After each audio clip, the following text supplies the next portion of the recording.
To get you ready for your tsunami project, I thought I would run through a few quick but foundational elements about tsunamis, including what they are, how they're different from regular waves, how they're generated, and why they're so destructive. So let's start with the first one. What is a tsunami? Okay, a tsunami quite literally is, from the Japanese word tsunami, tsu means harbor and nami means wave. So when you put those two together into one word, that's where they came up with the word tsunami. It means harbor wave. Now, a tsunami is a very, very large surge of water, and they're very much different from regular waves in this way. So here we have like the ocean floor, and it comes up to the shore up here, and we have some buildings that represent kind of a city, and I'll show you the difference here between regular waves and tsunami waves. So regular waves, as I'm kind of drawing them in, are, while they can be very powerful in their own right, especially when there's a storm or something like that approaching, regular waves are much smaller, and they are actually created by local or global winds. The winds kind of take them in the direction that the winds are blowing from, and the your regular waves, like you would see at the beach, for example, are usually driven by the winds, either local or regional or global, that are created because of the heating differential between different places on the earth, including the over water and over land. You have the rotation of the earth that can contribute to regional and global wave and wind patterns. But regular waves are pretty much driven by the wind, and that means then that the winds can really only move the water that they touch. So maybe you're seeing the winds move about this upper part here of the ocean's surface. The winds can really only move the water that it touches. So that's kind of how regular waves work in a nutshell. But tsunamis are different. Tsunami waves are not driven by the wind, and just one wave can be very, very, very long. This is a wavelength, so the distance from the top of one wave to the top of the next wave, or the bottom to the bottom, vice versa. One tsunami wave is going to be extremely long, maybe even kilometers long.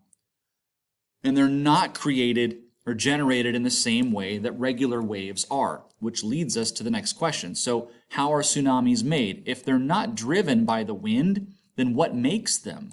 And that's a great question. There's three real ways that a tsunami can be created. These are at least the three most common ways. The first way is by some type of underwater earthquake. So let's say we have a convergent boundary here, and we have this plate right over here didn't mean to move that, sorry. This plate is, let's go back up to scribble, there we go. This plate over here is being driven down and being subducted, okay, under another ocean plate. Well, what if these two plates catch on each other, and there's a sudden release and uplift from this plate right here? It just thrusts itself upward. So when that thrusting upward happens, the surface of the water gets a big bulge on it right over where the sudden uplift occurred. This piles water upward, and it makes the ocean rise right here. And it takes a lot of energy to do that. Well, after this bulge right here reaches a certain height, this half of the piled up water starts to radiate in this direction very quickly, and this half radiates in that way very quickly. So they move very quickly. And the biggest difference then between this type of wave and the regular ocean waves is that because the disturbance that piled up all this water happens way down at the bottom of the ocean, it's not just the top of the water that's being moved. It's everything from here all the way down to here. So this entire column of water, the whole thing, we call this a water column. This whole water column right here has been moved. So what you're going to end up seeing is, if I kind of drew this in half, all this water on this side from top to bottom is going to start moving that way. And all of the water from top to bottom on this side is going to start rushing that way. Now, out in the ocean, open ocean, these waves are, they're not very tall because the ocean is very deep. So there's a lot of room here for your ocean or your tsunamis to move. Well, once you have the tsunami, and I'm kind of trying to remove some of the stuff here.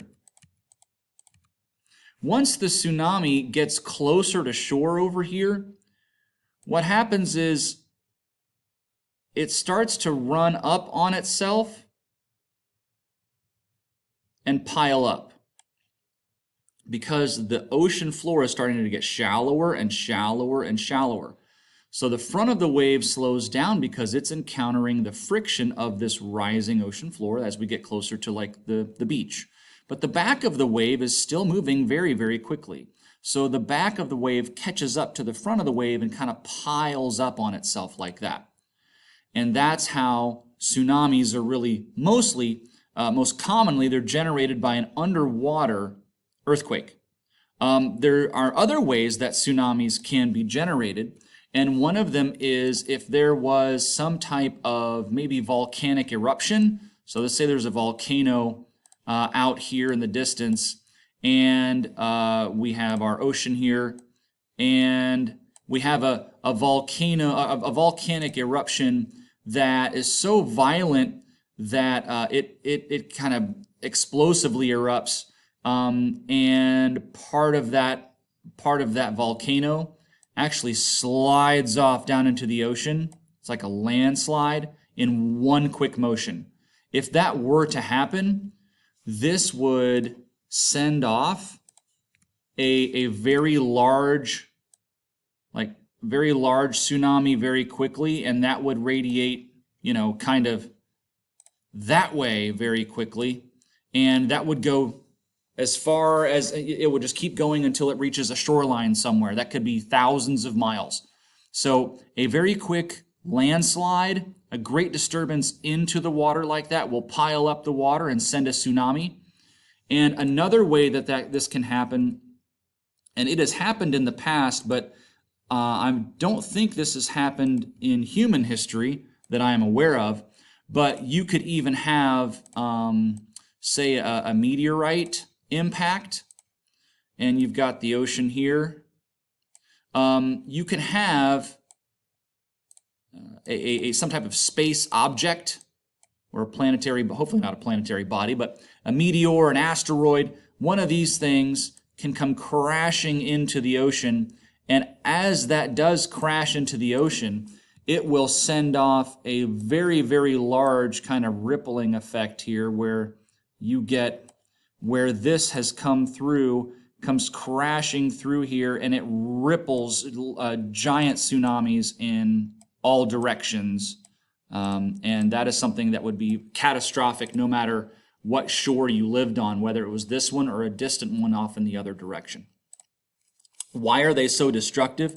For the simple fact that when a tsunami is generated, you are going to be moving the entire column of water from top to bottom of the ocean.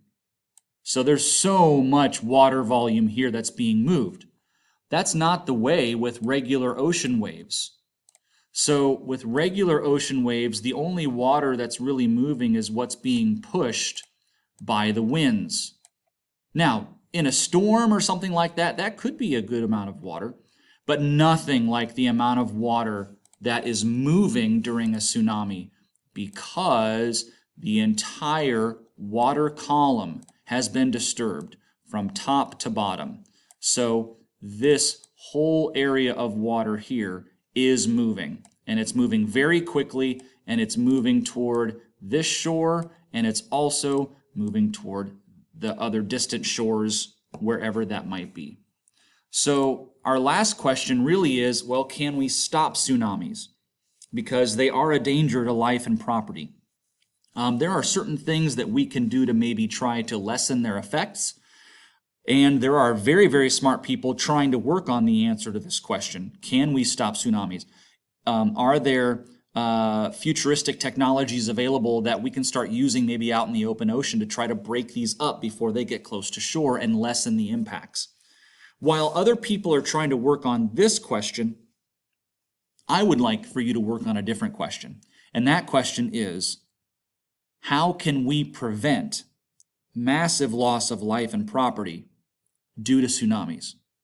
So this is the question that I hope that you'll take with you as you begin your Tsunami Warning Center project.